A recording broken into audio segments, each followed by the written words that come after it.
तव कथामृतं तप्तजीवनं कविभिरीडितं कल्मषापहं श्रवणमंगलं श्रीमदाततं भुवि गृह्णन्ति ये भूरिदा जनाः। आइए हम कथामृत के तृतीय दर्शन के इस तृतीय दर्शन के अंतर्गत ये द्वितीय परिच्छेद का चिंतन प्रारंभ करते हैं, जहाँ भक्त प्रारंभ में ही भक्त श्री रामकृष्ण देव को प्रश्न कर रहा है, महाराज इस प्रकार के संसारी जीवों के लिए क्या कोई उपाय नहीं है? तो ये जो प्रश्न है और श्री रामकृष्ण देव उत्तर में कहते हैं उपाय अवश्य हैं। कभी कभी साधुओं का संग करना चाहिए और कभी कभी निर्जन स्थान में ईश्वर का स्मरण और विचार करना चाहिए। परमात्मा से भक्ति और विश्वास की प्रार्थना करनी चाहिए। विश्वास हुआ कि सफलता मिली, विश्वास से बढ़कर और कुछ नहीं है। देखिए ये जो भक्त का प्रश्न है कि महाराज इस प्रकार के संसारी जीवों के लिए क्या कोई उपाय नहीं है, तो यह जो भक्त प्रश्न पूछ रहा है, इस प्रकार के संसारी जीवों अर्थात भक्त बद्ध जीवों को लक्ष्य करते हुए यह प्रश्न पूछ रहा है और अपने आप को बद्ध जीवों के कैटेगरी में रखते हुए, यानी वह समझ रहा है। श्री रामकृष्ण देव के मछली का सुंदर उदाहरण जो उन्होंने प्रस्तुत किया था, वह सुनकर भक्त के अंतःकरण में बद्ध जीव, मुक्त जीव, नित्य जीव, मुमुक्षु जीव, इस 4 प्रकार के जीवों का जो विश्लेषण श्री रामकृष्ण देव प्रस्तुत करते हैं, वह इस भक्त को अच्छे से शायद समझ में आ गया है और उसको ये भी समझ में आ गया है कि वह बद्ध जीवों के ग्रुप में आता है और इसीलिए वह कुछ असहाय सा होकर जैसे पूछ रहा है कि महाराज इस प्रकार के जो संसारी जीव हैं, जो बद्ध जीव हैं, क्या उनके लिए कोई उपाय नहीं है?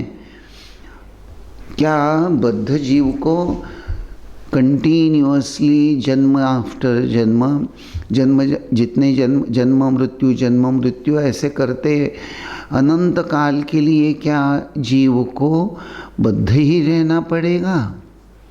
यही एक प्रकार का भाव इस भक्त के प्रश्न के द्वारा, जैसे श्री रामकृष्ण देव के सामने जब वह प्रस्तुत करता है, पूछता है ठाकुर को, तो उसके मन में ये सब बातें जैसे उमड़ कर आई हैं। अर्थात एक बात यहाँ आप लोगों को निश्चित रूप से समझ में आ गई होगी कि भक्त का यह प्रश्न जो है उसमें मैं बंधन में हूँ, यह फीलिंग निश्चित रूप से है और बंधन से वह मुक्ति भी चाह रहा है। ये दोनों बातें भक्त के इस प्रश्न के द्वारा, जैसे भक्त के मन में जो अंतर हृदय में बसी हुई ये जो भावनाएं हैं वह स्पष्ट हो जाती हैं।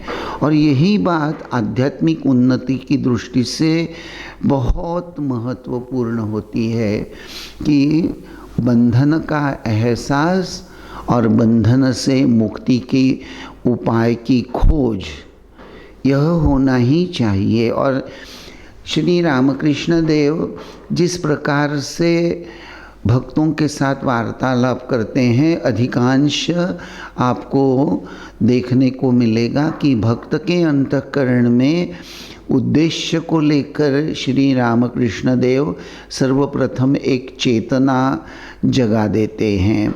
और चेतना जगाने के बाद जैसे अभी ये जो भक्त है वह महसूस कर रहा है कि वह बंधन में है और उसे बंधन से मुक्त भी होना है, लेकिन वह समझ रहा है कि मैं नहीं जानता ये बंधन में हूँ, यह तो समझ में आ गया, लेकिन बंधन से मुक्त होने के लिए उपाय क्या है यह मुझे ज्ञात नहीं है।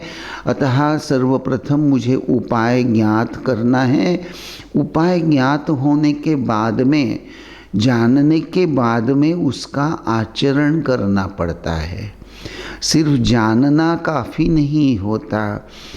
यहाँ एक और प्रश्न मैं आप लोगों के सामने निश्चित रूप से रखना चाहूँगा कि बातों ही बातों में एक बार रामकृष्ण संघ के एक बहुत ज्येष्ठ सन्यासी, वरिष्ठ सन्यासी, काफ़ी उम्र थी, लगभग 80 के ऊपर 85 साल की उनकी उम्र रही होगी।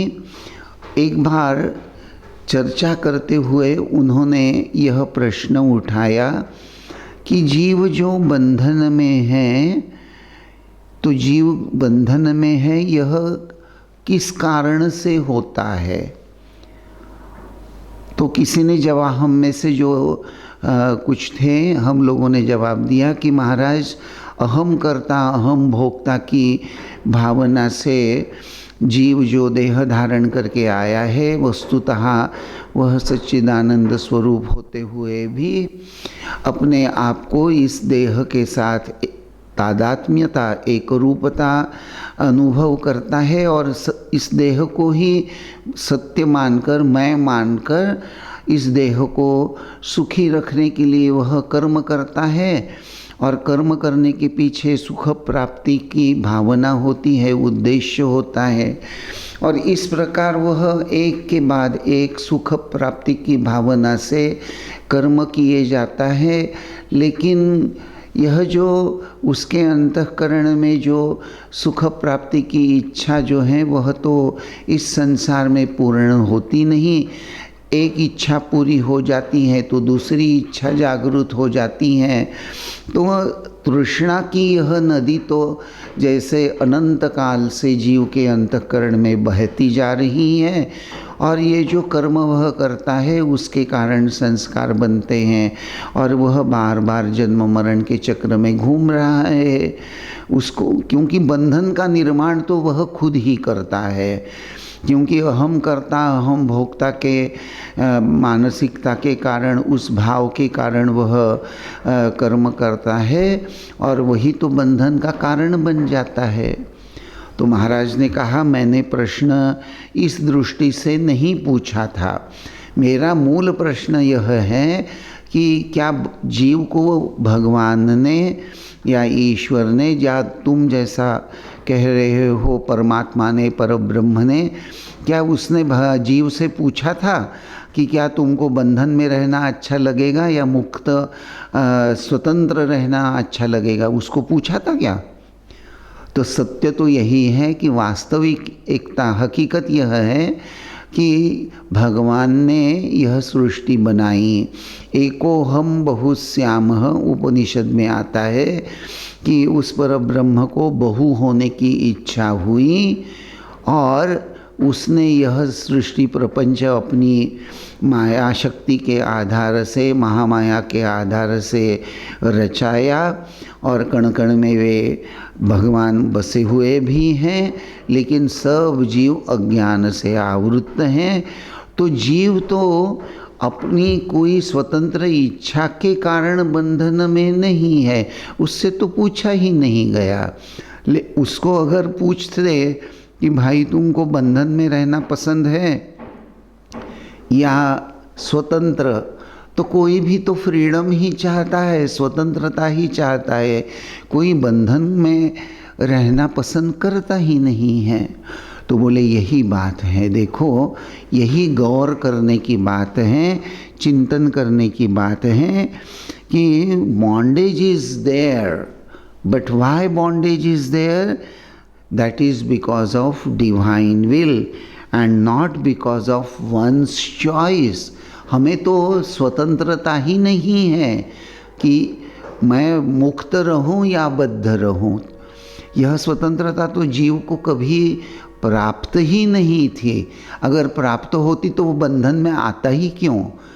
लेकिन बोले भगवान ने जीव को यह सामर्थ्य दे रखा है, वह बंधन का अनुभव कर सकता है।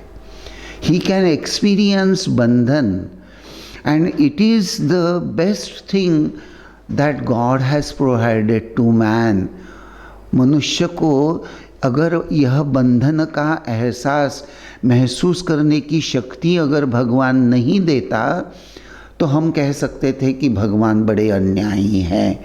लेकिन भगवान ने वैसा अन्याय नहीं किया। भगवान ने बंधन का अनुभव करने का सामर्थ्य, मनोभाव जीव में बिल्कुल बिठा के रखा है। और जितना जल्दी जीव को ये बंधन का अनुभव हो जाएगा और उतनी ही जल्दी से वह मुक्त होने के लिए प्रयास करने की दृष्टि से सोचने भी लगेगा। बोले देखो यह जो प्रश्न भक्त ने श्री रामकृष्ण देव को पूछा है कि महाराज इस प्रकार संसारी जीव के लिए क्या कोई उपाय नहीं है, तो बोले यह प्रश्न भक्त ने कब पूछा? जब श्री रामकृष्ण देव के वचनों के द्वारा वह बद्ध है, बंधन में अटका हुआ है, यह जब उसको जानकारी हो गई तब कहीं जाकर वह संसार से रिहाई का उपाय पूछने के लिए प्रस्तुत हो गया। बोले देखो bondage is there because of the divine will and not out of one's choice, and it is only the divine will that can eradicate it. भगवान ईश्वर की इच्छा से ही जीव बंधन में है और भगवान की इच्छा से ही यह बंधन दूर हो सकता है।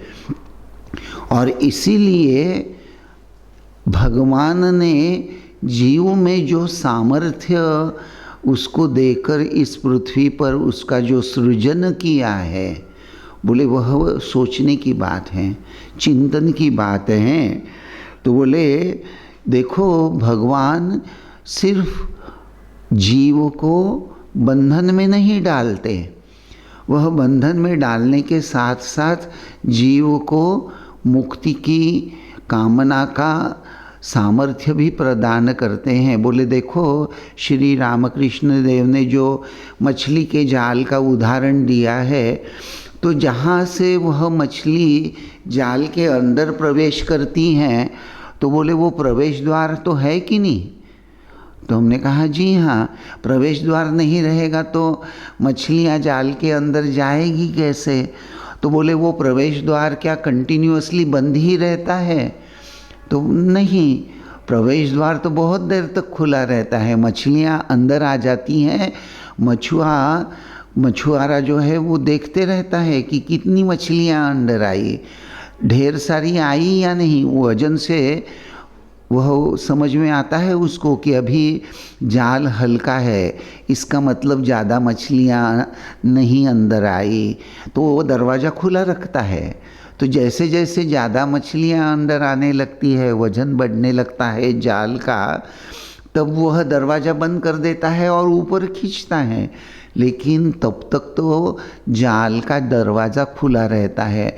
तो बोले मछलियाँ यह जानती ही नहीं कि जिस दरवाजे से, जिस प्रवेश द्वार से वे अंदर प्रवेश कर चुकी हैं, अगर चाहती हैं तो उसी प्रवेश द्वार से वे बाहर भी जा सकती हैं। तो बोले उस प्रवेश द्वार से जब तक वह खुला है तब तक वह मछली बाहर जा सकती है कि नहीं? तो निश्चित रूप से जा सकती हैं, लेकिन जाती नहीं, अधिकांश जाती नहीं। तो बोले क्यों नहीं जाती? तो बोले यही माया है, ये जो माया है ये इसी प्रकार जीव को बद्ध करके रख देती हैं। लेकिन बोले भगवान इतने दुष्ट, इतने कठोर नहीं हैं। भगवान की उसकी इच्छा से सारे विश्व का सृजन हुआ है, तो उसी भगवान को यह भी इच्छा होती है कि यह सर्वसाधारण जीव जो हैं, जिसमें सच्चिदानंद स्वरूप प्राप्त करने का सामर्थ्य है, भगवत प्राप्ति करने का सामर्थ्य है, फिर भी यह अपने उस उच्च आदर्श की ओर देख ही नहीं रहा, उसको देख भी नहीं रहा, उसको लेकर वह सोच भी नहीं रहा। तो इसके सामने एक आदर्श प्रस्तुत करना चाहिए, इसके मन में वह चेतना जगानी चाहिए। इसीलिए परब्रह्म जो हैं वह आउट ऑफ कंपैशन, करुणा परवश होकर वह नर रूप धारण करके आते हैं। तो नर रूप धारण करके आकर वो जगत के सामने अपने खुद के आचरण के द्वारा उच्च ध्येय की ओर किस प्रकार हम बढ़ सकते हैं, इसका एक प्रकार से डेमॉन्स्ट्रेशन देते हैं। तो बोले श्री रामकृष्ण, जो राम जो कृष्ण वही इस देह में रामकृष्ण। तो बोले वह इस पृथ्वी पर आए ही क्यों थे, ताकि जीव को अपने उद्देश्य के बारे में सचेतन कर सकें। और यह बात उन्होंने बड़े सुंदर ढंग से की। बोले देखो, एक तरफ श्री रामकृष्ण देव दक्षिणेश्वर में भक्तों के साथ बैठकर आध्यात्मिक चर्चा के माध्यम से उनको ईश्वराभिमुख किए जा रहे हैं। तो बोले श्री रामकृष्ण देव ने महेंद्रनाथ गुप्त के अंतःकरण में और उनमें यह सामर्थ्य पहले से ही बनाया हुआ था कि उनके द्वारा उनके आध्यात्मिक संवादों को जैसे हो हूबहू वैसे के वैसा लिपिबद्ध किया जाना चाहिए।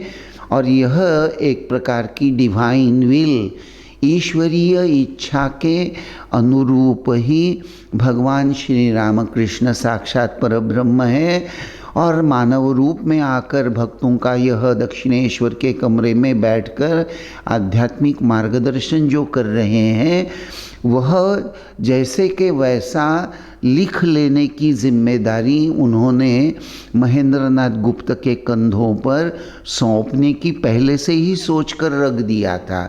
और वह कार्य उन्होंने महेंद्रनाथ गुप्त के द्वारा करवा भी लिया। और इसीलिए आज हमें श्री रामकृष्ण कथामृत उपलब्ध हो गया है। तो आज जो हम कथामृत का अध्ययन कर रहे हैं, इसके पीछे मूलतः कारण स्वरूप कौन है, तो भगवान श्री रामकृष्ण हैं। भगवान श्री रामकृष्ण यह चाहते थे कि उनकी वाणी और उपदेश और आध्यात्मिक संवादों को लिखा जाए, पुस्तक रूप में उसका एक उपलब्धि सब सर्वसामान्य जीव को भविष्य में प्राप्त होनी चाहिए। यह एक अपूर्व विजन रखते हुए उन्होंने यह कार्य महेंद्रनाथ गुप्त के द्वारा करवा लिया। और आज हम कथामृत लेकर चिंतन कर रहे हैं। कथामृत को लिखने का कितने साल हो गए हैं, ऐसा अगर आप थोड़ा खोज लें तो प्रैक्टिकली 100 साल से भी ज़्यादा हो गए हैं। महेंद्रनाथ गुप्त स्वामी विवेकानंद जब अमेरिका में थे 1897 के पहले ही वचनामृत लिखने का कार्य प्रारंभ हो गया। तो आज 100 साल से भी ज़्यादा साल गुजर गए हैं।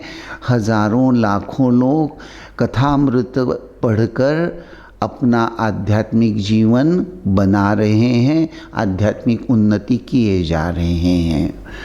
तो बोले एक तरफ जैसे श्री रामकृष्ण देव ने गृही शिष्यों के माध्यम से संसारी जीवों के लिए यह आध्यात्मिक मुक्ति का मार्ग जगत के सामने प्रस्तुत कर दिया,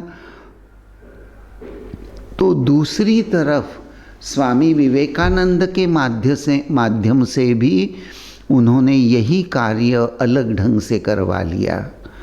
बोले रामकृष्ण संघ में, रामकृष्ण संघ के मठ में, मिशन में, हर केंद्र में संध्या समय स्वामी विवेकानंद द्वारा रचित आरती का गायन होता है। उस आरती में प्रथम शब्द ही आते हैं, खंडन भवबंधन जगवंदन वंदितोमाय निरंजन नररूपधर निर्गुण गुणमय, कि संसार के बंधन को तोड़ने वाले हे प्रभु, आप निरंजन निर्गुण निराकार होते हुए भी सगुण साकार हो गए। आपने नररूप धारण किया और आपने नररूप धारण करके यह जीव को मुक्ति की ओर ले जाने के लिए ही आपने यह नररूप धारण किया है। और जीव को मुक्ति की ओर आप कैसे ले जाते हैं? तो उसके अंतःकरण में सर्वप्रथम आध्यात्मिक स्पृहा का जागरण करते हुए मैं बंधन में हूँ और मुझे बंधन से मुक्त होना है, और उसके लिए मुझे भगवान के श्री चरणों में आश्रय लेना है। यह भाव आप पहले भक्त के हृदय में जागृत करते हैं। स्वामी विवेकानंद इसलिए इस आरती में सर्वप्रथम बद्ध जी कौन है? खंडन भव बंधन, प्रत्येक चरण में बद्ध जीव और शिव का वर्णन। बंधन में कौन होता है? जीव होता है। मुक्त कौन है? हमेशा से सदैव मुक्त कौन रहता है? परब्रह्म रहते हैं। तो ये जो बंधन का कारण जो है, अर्थात प्रत्येक जीव जो है वह अपना प्रारब्ध लेकर देह धारण करता है। इसलिए श्री स्वामी विवेकानंद आरती में दूसरे चरण में कहते हैं, मोचन अघदूषण जगभूषण चिद्घनकाय ज्ञानांजन विमल नयन वीक्षणे मोह जाय। अर्थात यह जो परब्रह्म है, जो निर्गुण निराकार हैं, जो नररूप धारण करके आए हैं, उनको मैं वंदन करता हूँ। क्यों करता हूँ? क्योंकि उनका कृपा कटाक्ष जो है, उनके कृपा कटाक्ष से क्या होगा? मेरा मोह दूर हो जाएगा। ज्ञानांजन विमल नयन, ये जो अवतार पुरुष हैं भगवान श्री रामकृष्ण देव हैं, ये जो हैं इनकी जो दृष्टि है, हम भगवान की दृष्टि को इसीलिए कृपा दृष्टि कहते हैं। भगवान को देखना, उसको हम कृपा कटाक्ष कहते हैं। तो भगवान के श्री चरणों में जब हम नतमस्तक होते हैं, प्रणाम करते हैं, तो भगवान की विमल दृष्टि हम पर जाती है। भगवान की विमल दृष्टि, ज्ञानांजन विमल नयन, तो भगवान के यह ज्ञान रूपी विमल दृष्टि, शुद्ध पवित्र दृष्टि जब जीव पर पड़ती है तो परिणाम क्या होता है? जीव मोचन अघदूषण, घोर पापों से, प्रारब्ध कर्मों से वह मुक्त हो जाता है। और इसके बाद क्या हो जाता है? श्री स्वामी विवेकानंद बोलते हैं आगे के चरण में कि पापों से मुक्त हो जाना, प्रारब्ध कर्म से मुक्त हो जाने के लिए भगवान के चरणों में शरणागति तो लेनी चाहिए। लेकिन यह जो निर्गुण निराकार भगवान है, निर्गुण निराकार भगवान को हम कैसे समझेंगे? तो भगवान ही जो निर्गुण निराकार हैं, नर रूप धारण करके आए हैं। तो ये जो नर रूप धारण करके भगवान आए हैं, सगुण साकार रूप में आए हैं, रूप पकड़ कर आए हैं, तो इनके चरणों में आश्रय लो। भक्तार्जन युगल चरण, आपके युगल चरण उसमें अगर मैं आश्रय लेता हूँ, आपके चरण में जो भी आश्रय लेता है वह संसार सागर से पार हो जाता है, भव सागर तर जाता है। तो भक्तार्जन युगल चरण, भगवान के श्री चरणों में आश्रय लेना। भगवान के श्री चरणों में जब नतमस्तक हो, अरे भाई भगवान के श्री चरणों में नतमस्तक नहीं होंगे, भगवान के सामने जाएंगे ही नहीं, तो उनकी ज्ञानांजन विमल नयन, उनकी कृपा दृष्टि हम पर पड़ेगी कैसे? और घोर पापों से, जन्म जन्मांतर के पापों से, अपने प्रारब्ध कर्मों से हम रिहाई पाएंगे कैसे? तो इसीलिए भक्तार्जन युगल चरण। स्वामी विवेकानंद कहते हैं भगवान के, ईश्वर के चरणों को पकड़ कर रखो, उनके चरणों में साष्टांग दंडवत प्रणाम करो, नतमस्तक हो जाओ भगवान के श्री चरणों में। तो भाई भगवान के श्री चरणों में जब नतमस्तक हो जाते हैं, उनकी ज्ञान दृष्टि जब जीव पर पड़ती है, पापों का नाश हो जाता है, प्रारब्ध कर्म दूर हो जाते हैं, प्रारब्ध कर्म भी भस्म हो जाते हैं, जल जाते हैं, और उसका परिणाम ये हो जाता है कि जीव का जो मन विषय चिंतन में डूबा हुआ है वह ईश्वराभिमुख भी हो जाता है, उसके जीवन में संयम शक्ति जागृत हो जाती है, मन एकाग्र होने लगता है, निरोधन समाहित मन। और ये जो भगवान है, यह जो नर रूप धारण करके आए हैं, यह योग सहाय करने वाले हैं। योग का अर्थ है जुड़ जाना।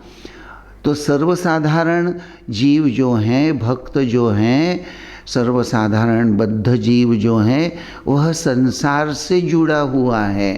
तो संसार से जुड़ा हुआ है, वहाँ से उसको निकाल कर भगवान के चरणों में, भगवान के साथ जोड़ देने का कार्य, उसके लिए ही भक्ति योग, ज्ञान योग, कर्म योग, विविध प्रकार की साधनाएं हमारे सनातन धर्म में बताई गई हैं। तो ये विविध साधनाओं को आचरण करने की स्पृहा, यह साधारणतः बहुत सहजता से मनुष्य के अंतःकरण में जागृत नहीं होती। लेकिन ये प्रभु जो हैं, भगवान जो हैं, यह जो नर रूप धारण करके आए हैं, इनमें वह सामर्थ्य होता है। इसीलिए इस कलियुग का यह जो कर्म पाश है, इस कर्म पाश को काटने का सामर्थ्य, खंडन भव बंधन, यह सामर्थ्य भगवान का होता है। तो यह भगवान उस उद्देश्य से ही आए हैं। वे चाहते हैं कि हम जाकर उनको कहें कि प्रभु बहुत हो गया, आपका संसार मैंने देख लिया, इस संसार में विविध विषय जो आपने सृजन करके रखे हैं उसका मैंने अनुभव लिया है, उसका आनंद मैंने लिया है, लेकिन उसमें परम आनंद नहीं है, इस संसार में परम शांति नहीं है। अब आप मेरे ये देह धारण करके जब मैं आया हूँ तो कर्म करने के लिए मैं बाध्य हूँ। तो हे प्रभु, मेरे कर्म, यह जो बंधन है इसको काटना। श्री रामकृष्ण देव अक्सर भक्तों को यह उपदेश दिया करते थे कि भगवान को जब हम प्रार्थना करते हैं तो भगवान को निश्चित रूप से कुछ बातें, कुछ प्रार्थना के रूप में हमेशा यह कहना चाहिए कि हे प्रभु, आपकी भुवन मोहिनी माया से मुझे मुग्ध ना कीजिए। प्रार्थना का यह एक भाग हो गया कि हे प्रभु, आपकी भुवन मोहिनी माया से मुझे मुग्ध ना कीजिए। इस संसार में आपने मुझे सृजन किया है, इस संसार में मैंने जन्म लिया है, देहवान हो गया हूँ, तो मुझे कर्म तो करने ही पड़ेंगे। लेकिन प्रभु इतने ही कर्म मेरे जीवन में रखना जो मैं निष्काम भाव से कर सकूं या भगवान की पूजा सेवा के रूप में कर सकूं, निष्काम भाव से कर सकूं।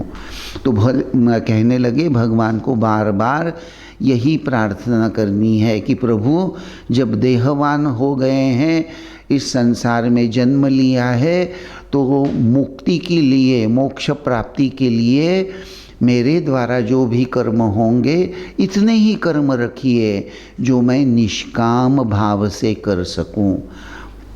और तीसरी बात श्री रामकृष्ण कहते थे कि हर जीव को प्रभु से, भगवान से यह प्रार्थना करनी चाहिए कि प्रभु आपका कभी विस्मरण न हो, हमेशा आपका स्मरण मेरे अंतःकरण में बना रहे। और इसीलिए स्वामी विवेकानंद द्वारा रचित यह जो खंडन भव बंधन, यह जो आरती स्तोत्र हैं, आरती का गान है, उसमें स्वामी विवेकानंद यह लिखना नहीं भूलते कि भगवान के श्री चरणों में अनुराग होना चाहिए। इसीलिए उसमें एक चरण आता है, हे प्रभु देहोपदे अनुराग, कृपा कीजिए ताकि आपके श्री चरणों में अनुराग जागृत हो जाए मेरे अंतःकरण में। हमने देखा है कि मनुष्य जन्म सफल बनाने की दृष्टि से मनुष्य के अंतःकरण में, जीव के अंतःकरण में श्रद्धा, भक्ति, विश्वास, ये तीन तो होना ही है। उसी के साथ साथ दक्षता, दृढ़ता, निष्ठा, ये तीन गुण भी होने चाहिए। उसी के साथ साथ साधना में नियमितता, रेगुलरिटी इन स्पिरिचुअल लाइफ, उसी के साथ साथ हृदय में अनुराग होना चाहिए। साधक के जीवन में यह अष्टपदी, ये अष्टभाव सदैव जागृत होने चाहिए। उसके आधार से जो जीव भगवान की प्रार्थना करते हुए यह साधन भजन करता है, श्री रामकृष्ण देव यहाँ जो बता रहे हैं, भक्त जब पूछता है कि महाराज इस प्रकार के संसारी जीवों के लिए क्या कोई उपाय नहीं है, उत्तर में श्री रामकृष्ण बोलते हैं उपाय अवश्य है। कभी कभी साधुओं का संग करना चाहिए। उपाय के रूप में श्री रामकृष्ण देव ने यहाँ साधु संग करना चाहिए, यह प्रथम उपाय बताया है। उसके बाद में वे बोलते हैं कभी कभी निर्जन स्थान में ईश्वर का स्मरण करना चाहिए और विचार करना चाहिए।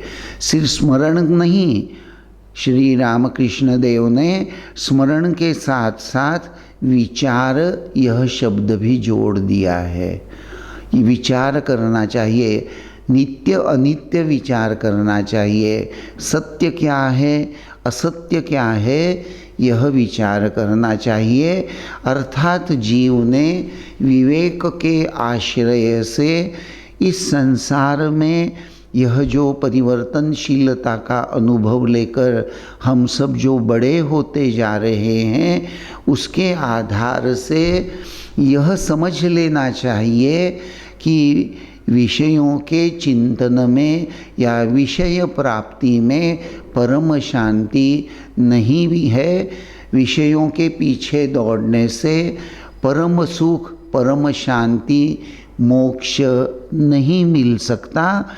इसीलिए मुझे उसका मेरे जीवन में जितना स्थान है उतना ही स्थान, उतना ही महत्व मुझे इन भौतिक बातों को देना चाहिए।